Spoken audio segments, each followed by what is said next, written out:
늦은 밤, 텅 빈 거실에 홀로 앉아 자식의 차가운 말 한마디를 곱씹으며 가슴을 친 적이 없으신가요?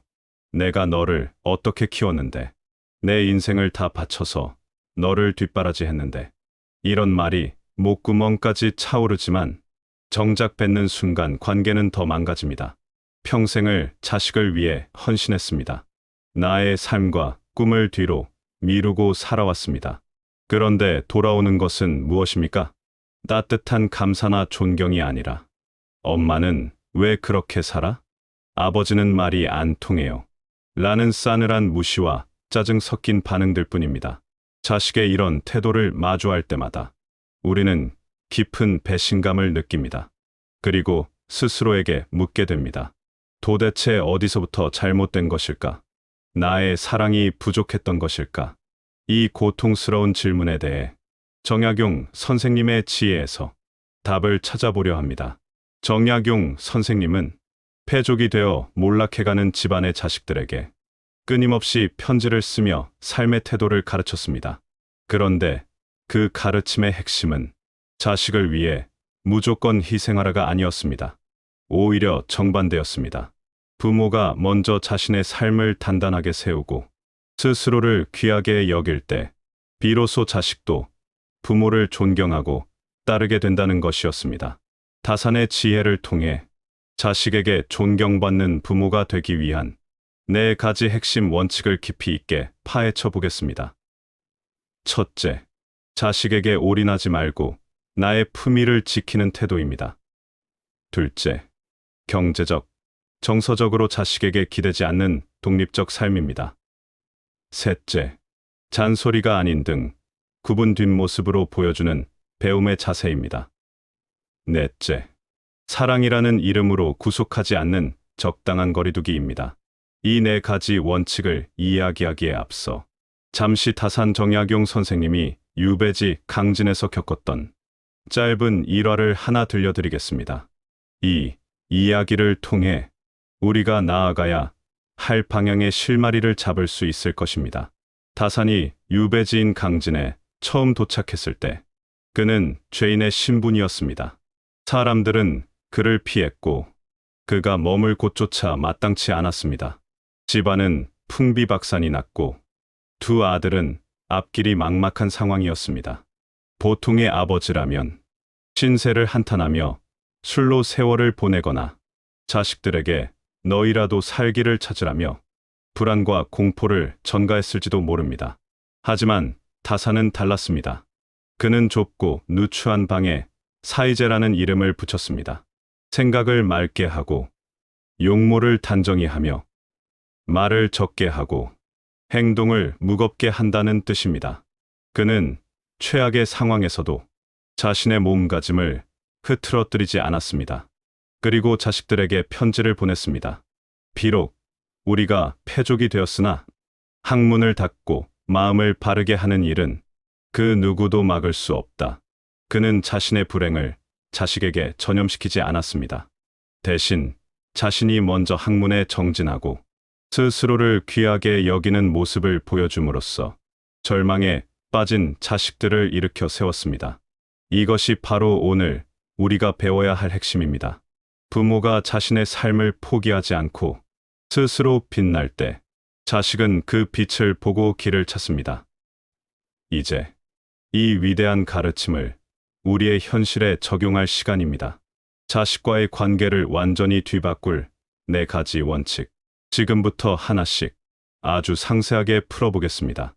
첫 번째 원칙은 자식에게 모든 것을 걸지 말고 나 자신의 품위를 지키라는 것입니다. 주변을 한번 둘러보십시오. 아니, 혹시 거울 속 여러분의 모습일 수도 있습니다. 자식에게는 수십만 원짜리 패딩을 사주면서 정작 본인은 몇 년째 목이 늘어난 티셔츠를 입고 계시지는 않나요? 자식, 입에 들어가는 고기는 아까워하지 않으면서 정작 본인의 점심은 찬밥에 물을 말아 대충 때우고 계시지는 않나요? 우리는 이것을 사랑이라고 부릅니다. 부모의 숭고한 희생이라고 포장합니다. 하지만 다산의 눈으로 볼 때 이것은 위험한 신호일 수 있습니다. 다산 정약용 선생님은 유배지에서 아들들에게 보낸 편지에서 이렇게 말씀하셨습니다. 의복과 음식을 대충하여 스스로를 천하게 여기지 말라. 얘가 나를 귀하게 여기지 않으면 남들도 나를 천하게 여기는 법이다. 이 말씀은 단순히 좋은 옷을 입고 비싼 음식을 먹으라는 뜻이 아닙니다. 나 자신을 대하는 태도가 결국 타인이 나를 대하는 태도를 결정한다는 인간관계의 냉혹한 진리를 꿰뚫는 말씀입니다. 생각해 보십시오. 어머니가 스스로를 희생양으로 설정하고 나는 괜찮다. 뭐만 잘 먹으면 된다라는 태도를 수십 년간 반복했다고 가정해 봅시다. 처음에 자식은 고마워할 것입니다. 우리 엄마는 나를 위해 모든 걸 참는구나. 하지만 시간이 지나면 어떻게 될까요? 그 희생은 당연한 권리가 됩니다. 그리고 더 무서운 것은 자식의 무의식 속에 부모는 함부로 대해도 되는 사람, 자신의 욕구는 없는 사람, 나를 위한 도구로 각인된다는 사실입니다. 제가 아는 한 지인의 이야기를 해드리겠습니다. 그분은 평생 시장에서 장사를 하며 아들을 키웠습니다. 자신은 낡은 신발을 끼워 신으면서도 아들에게는 늘 최고급 운동화를 신겼습니다. 아들이 장성하여 결혼을 하고 손주를 낳았습니다. 그런데 며느리와 아들이 집에 올 때마다 어머니는 부엌 구석에서 식은 밥을 드시고 맛있는 반찬은 다 자식들 상에 올렸습니다. 어느 날 손주가 이렇게 말했답니다. 할머니는 원래 찬밥 좋아하잖아. 그 말을 듣는 순간 아들은 아무렇지도 않게 밥을 먹더라는 것입니다. 그분은 그날 밤 가슴을 치며 통곡했다고 합니다. 내가 너를 귀하게 키우려고 나를 천하게 만들었는데 너는 나를 정말 천한 사람 취급하는구나. 여러분이 스스로를 하찮게 대하면 자식도 여러분을 하찮게 대합니다. 이것은 자식이 나빠서가 아닙니다. 인간의 심리가 그렇습니다. 자신을 돌보지 않고 망가져가는 부모를 보며 자식은 존경심을 느끼기보다는 부담감과 죄책감을 느낍니다. 그리고 그 죄책감은 종종 짜증으로 표출됩니다. 엄마, 제발 궁상 좀 떨지 마. 아버지는 왜 그러고 사세요? 이런 날카로운 말들은 사실 제발 자신을 좀 아끼세요. 그래야 내 마음이 편해요라는 자식의 비명일지도 모릅니다. 다사는 유배지에서도 항상 의관을 정제하고 흐트러짐 없는 자세로 앉아 책을 읽었습니다. 누가 보지 않아도 스스로의 품격을 지켰습니다.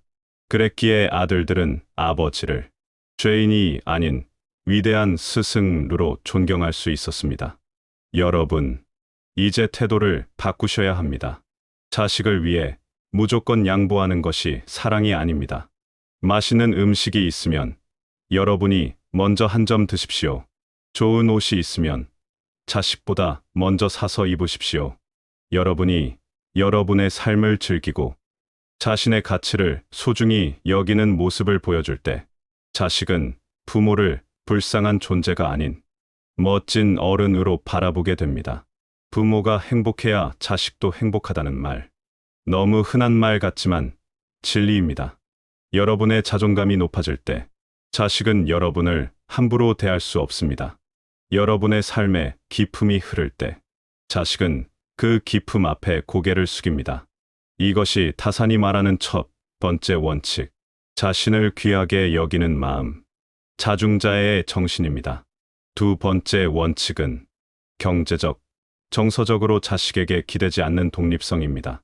현대 사회의 많은 부모님들이 범하는 가장 큰 실수 중 하나가 노후 자금까지 털어서 자식의 집을 사주거나 사업 자금을 대주는 것입니다.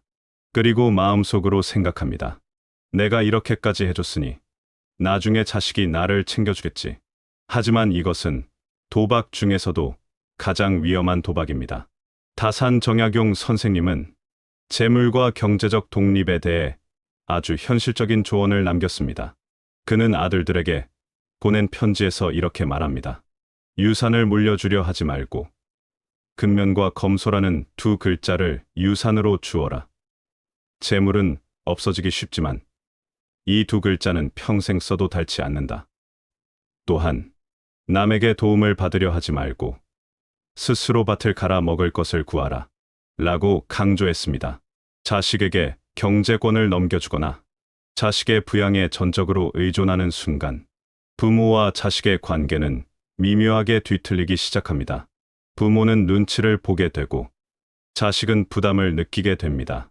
돈을 준 부모는 내가 너한테 어떻게 했는데 연락도 없냐 하며 서운해하고, 돈을 받은 자식은 받은 건 감사하지만 내 삶도 빡빡해요 라며 부모를 피하게 됩니다. 결국 돈 주고 자식 잃는 비극이 벌어집니다. 더 심각한 것은 정서적 의존입니다. 자신의 삶에 특별한 즐거움이나 목표가 없어서 오직 자식의 전화 한 통, 자식의 방문만을 기다리는 부모님들이 계십니다. 하루 종일 전화기만 쳐다보고 자식이 언제 오나 현관문만 바라봅니다. 자식의 성공이 곧 나의 성공이고 자식의 행복이 곧 나의 행복이라고 생각합니다. 하지만 여러분, 이것은 자식에게 엄청난 정서적 폭력일 수 있습니다. 자식은 부모의 기쁨조가 아닙니다. 부모의 외로움을 채워주는 도구가 아닙니다. 여러분이 스스로의 외로움을 해결하지 못하고 자식에게 매달릴 때 자식은 질식할 것 같은 압박감을 느낍니다. 그리고 본능적으로 도망치려 합니다. 자식이 여러분을 멀리하는 것은 여러분을 사랑하지 않아서가 아니라 여러분의 그 무거운 기대와 의존이 버겁기 때문입니다. 다사는 자식들에게 벼슬길이 막혔다고 좌절하지 말고 뽕나무를 심고 닭을 쳐서 스스로 먹고 살 길을 열라고 가르쳤습니다. 이것은 자식에게 하는 말이기도 했지만 동시에 다산 자신의 삶의 태도이기도 했습니다. 그는 유배지에서 누구의 도움도 기대지 않고 자신의 힘으로 텃밭을 일구고 차를 재배하고 책을 쓰며 자신의 세계를 구축했습니다. 그는 자식들에게 나 좀 도와다오, 나 좀 위로해 다오라고 징징거리지 않았습니다. 오히려 자식들이 아버지의 당당하고 독립적인 삶을 보며 경외심을 갖게 만들었습니다. 여러분, 지갑을 닫고 입을 열라는 말이 있죠? 반대입니다. 지갑은 여러분을 위해 여시고 입은 닫으십시오. 그리고 여러분만의 독립적인 영토를 만드십시오. 그것이 작은 텃밭이든 동네 도서관이든 복지관의 노래 교실이든 상관없습니다. 자식이 없어도 하루가 즐겁고 자식이 없어도 시간이 부족할 만큼 여러분의 삶을 재미있는 것들로 채우십시오. 자식에게 너 언제 오니? 라고 묻는 대신 나 이번 주말에 친구들하고 등산 가느라 바쁘다라고 말하십시오. 부모가 자신의 삶을 주도적으로 즐길 때 자식은 안도감을 느낍니다. 아, 우리 부모님은 내가 없어도 잘 지내시는구나. 이 안도감이 있어야 자식은 오히려 더 편안한 마음으로 부모를 찾게 됩니다. 의무감이나 죄책감이 아닌 매력적인 한 인간으로서의 부모를 만나고 싶어지는 것입니다. 다사는 말했습니다. 천하의 모든 물건은 지키려 하면 달아나고 놓아주면 머문다. 자식도 마찬가지입니다. 여러분이 자식을 내 인생의 전부로 여기고 붙잡으려 하면 자식은 달아납니다. 하지만 여러분이 여러분의 인생을 독립적으로 살아가며 자식을 놓아줄 때 자식은 여러분 곁에 머물기를 원할 것입니다. 이것이 바로 독립의 힘입니다. 세 번째 원칙은 말이 아닌 등 굽은 뒷모습으로 보여주는 배움의 자세입니다. 많은 부모님들이 자식 교육에 대해 고민합니다. 우리 애는 왜 이렇게 책을 안 읽을까? 왜 이렇게 매사에 의욕이 없을까? 그러면서 하루 종일 자식에게 잔소리를 쏟아붓습니다. 공부해라. 책 좀 읽어라. 게으름 피우지 마라. 그런데 정작 본인은 어떤 모습입니까? 소파에 누워 텔레비전을 보거나 스마트폰으로 의미 없는 영상만 보고 계시지는 않나요? 부모는 공부하지 않으면서 자식에게만 강요하는 것. 다사는 이것을 가장 경계했습니다. 다산 정약용 선생님은 자신이 처한 절망적인 상황 속에서도 손에서 책을 놓지 않았습니다. 복사뼈에 구멍이 3번이나 날 정도로 치열하게 공부하고 글을 썼습니다. 그가 남긴 500여 권의 저서는 단순한 지식이 아니라 아버지의 삶 그 자체였습니다. 그는 아들에게 보낸 편지에서 이렇게 말합니다.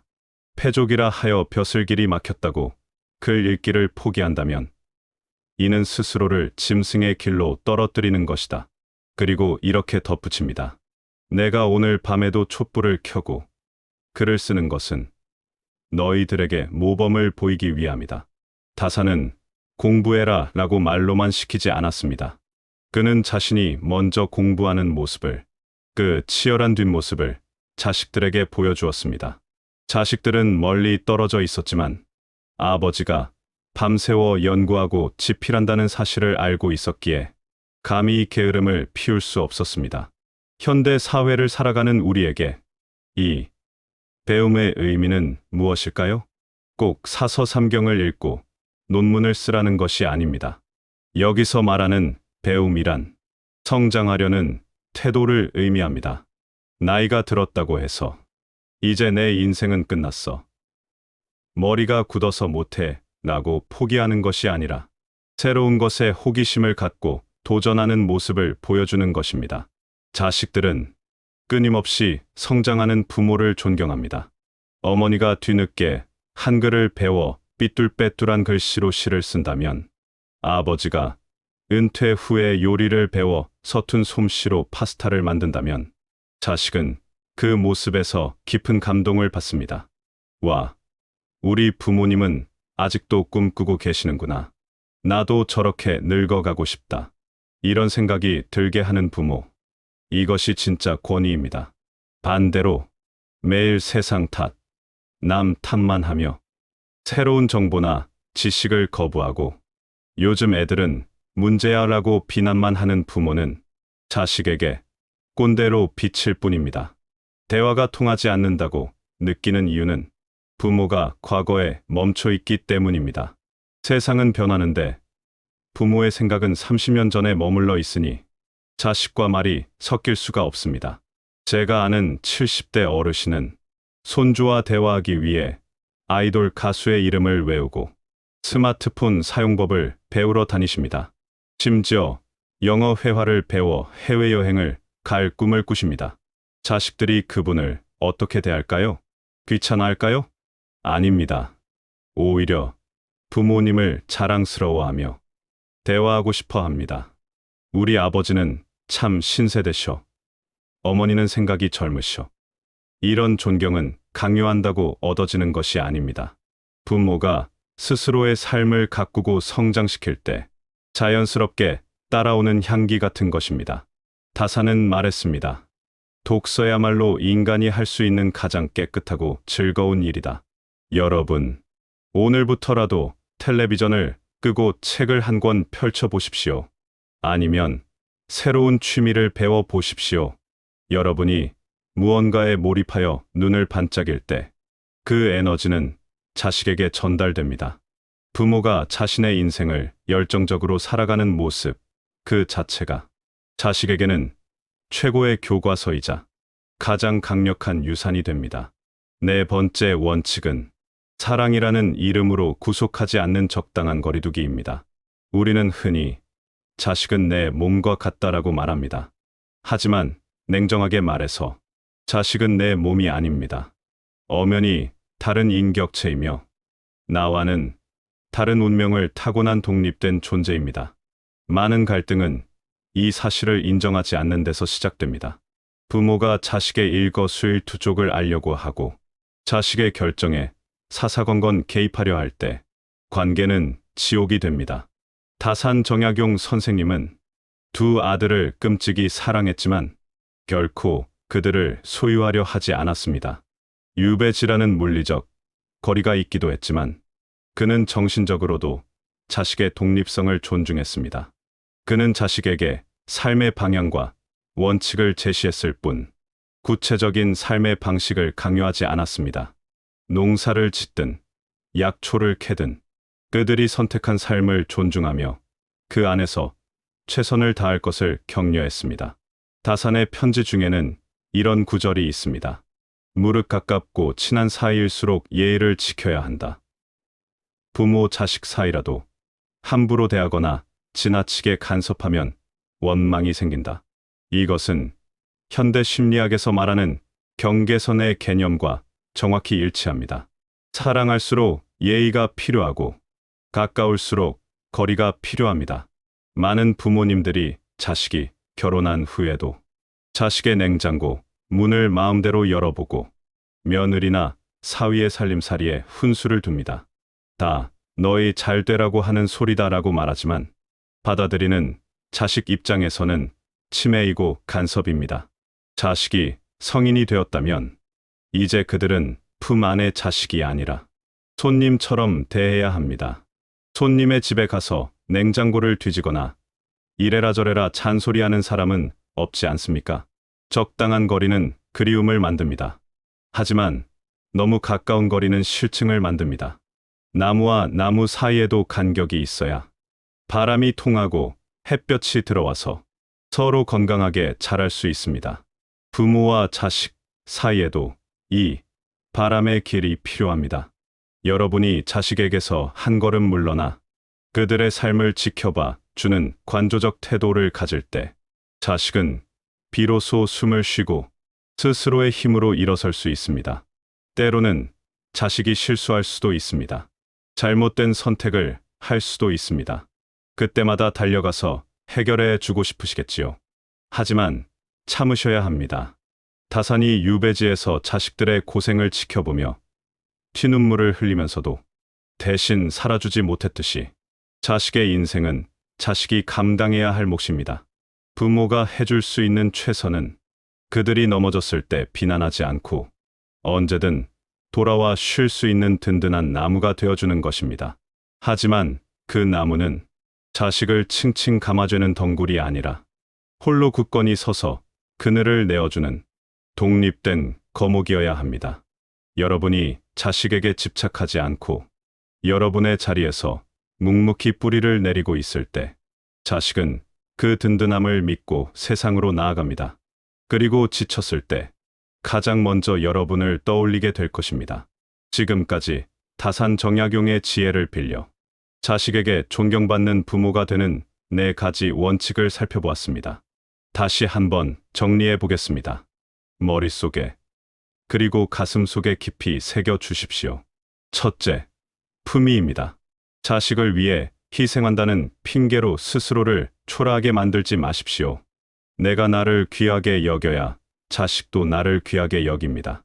맛있는 것 드시고 좋은 옷 입으시고 스스로를 대접하십시오. 둘째, 독립입니다. 경제적으로나 정서적으로 자식에게 기대지 마십시오. 자식은 나의 노후 대책이 아닙니다. 스스로의 힘으로 삶을 꾸려가는 당당한 모습을 보여주십시오. 그것이 자식에게 주는 최고의 자유입니다. 셋째, 성장입니다. 말로만 가르치려 하지 말고 배우고 익히는 등 굽은 뒷모습을 보여주십시오. 나이 듦을 핑계로 멈춰 있지 마십시오. 여러분의 지적, 호기심과 열정이 자식에게는 가장 큰 영감이 됩니다. 넷째, 거리두기입니다. 사랑이라는 이름으로 자식을 구속하지 마십시오. 자식의 삶은 자식의 것입니다. 한 걸음 물러서서 손님을 대하듯 정중하게 예의를 지키십시오. 그 거리가 관계를 숨 쉬게 합니다. 이 4가지 원칙을 관통하는 하나의 핵심 메시지는 무엇일까요? 바로 부모인 당신이 먼저 행복하고 단단한 사람이 되라는 것입니다. 우리는 종종 착각합니다. 좋은 부모란 자식을 위해 모든 것을 내어주는 사람이라고. 내 살을 깎고 내 뼈를 갈아서 자식을 먹이는 것이 사랑이라고 생각합니다. 하지만 다산 정약용 선생님은 우리에게 묻습니다. 너 자신도 구하지 못하면서 누굴 구하겠다는 말이냐? 내 마음 밭이 황무지인데 거기서 어떤 좋은 열매가 맺히겠느냐? 자식은 부모의 등을 보고 자란다는 말이 있습니다. 여러분의 등이 삶의 무게에 짓눌려 비굴하고 초라한 등이 아니라 자신의 삶을 사랑하고 당당하게 걸어가는 넓고 따뜻한 등이 되었으면 좋겠습니다. 자식들이 여러분의 뒷모습을 보며 나도 우리 부모님처럼 저렇게 멋지게 늙어가야지 라고 다짐할 수 있다면 그것이야말로 부모로서 누릴 수 있는 최고의 영광이 아닐까요? 오늘 이 이야기가 자식 때문에 소갈이 하던 여러분의 마음에 작은 위로와 줏대가 되었기를 바랍니다. 이제 자식 걱정은 잠시 내려놓으십시오. 그리고 거울을 보며 스스로에게 말씀해 주십시오. 나는 참 소중한 사람이다. 나는 오늘 나를 위해 살 것이다. 여러분이 여러분 자신을 사랑하기 시작하는 바로 그 순간, 자식의 태도도 기적처럼 변하기 시작할 것입니다. 변화는 자식에게서 시작되는 것이 아닙니다. 바로 나에게서 시작됩니다. 오늘 이야기가 여러분의 마음에 작은 울림을 주었다면 구독과 좋아요로 함께 해주세요. 여러분의 단단하고 품위 있는 노후를 진심으로 응원하겠습니다. 감사합니다.